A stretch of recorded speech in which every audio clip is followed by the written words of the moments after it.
I cooked for 25 people at a private event in Gothenburg, so let me take you through the 2-day prep. The event was a baby shower and was gonna take place at 3 p.m., which meant a snacky menu. Think mini chutney cheese cucumber sandwiches, masala butter corn, goli bhaje with white coconut chutney, and masala puri. This was the POA for the prep, and I started 2 days before the event. 3. If you take grocery shopping into consideration. On Friday evening after work, the first task was soaking the dried green peas and then making the homemade save. This was my first time and honestly much easier than I thought it would be.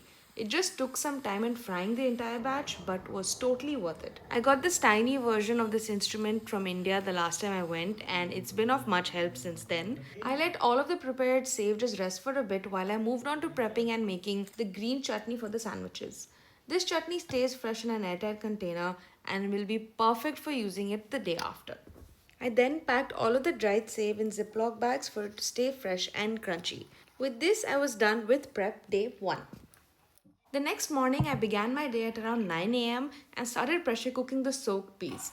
I only have a 3-liter cooker, so cooking this entire batch took multiple rounds and a couple of hours. While I was doing that, I peeled and cut all of the potatoes and then started preparing the masala for the masala puri. Making this literally made my house smell like I was back in Bangalore, and I was so happy with how this came out. If I didn't have to make such a big batch and store it outside for a few hours, I would have added a bit of grated coconut too for some extra flavor, but this is perfectly fine too. I set this aside to cool and then checked on the peas.